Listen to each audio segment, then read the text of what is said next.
ఈ రాష్ట్రంలో ఏమైతున్నది? జిహెచ్ఎంసీ ఎన్నికలలో 48 సీట్లు బీజేపీ గెలిచింది, అసెంబ్లీలు ఎందుకు గెలవలే? బీజేపీ ప్రభుత్వం ఉంటే ఈ ఎవడైతే చిచోరా పనులు చేస్తున్నారో వానికి దమ్ముంటుందా అండి? అరవింద్ రీటైల్ గా ఆలోచన చేసుడు బంద్ చేసిండు. భారతీయ జనతా పార్టీ ప్రభుత్వంలోకి రావాలి, ఎట్లా రావాలి, వచ్చినాక ఎవరిని చెప్పు కింద తొక్కి పెట్టాలి, ఇవన్నీ మాకు తెలుసు. ఎట్లా ఎందుకు వస్తలేదు అన్నది నా ప్రశ్న.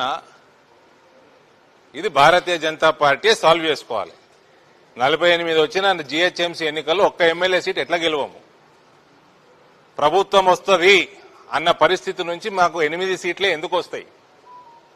వీటి మీద హోల్సేల్ గా ఆలోచన చేసే పనిలో పార్టీ ఉండాలా?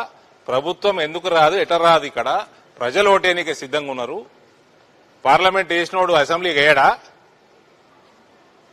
ఎందుకు వేస్తలేరు అసెంబ్లీకి? జిమ్మెదారు ఎవరు? The problem lies with us. Take control of the administration.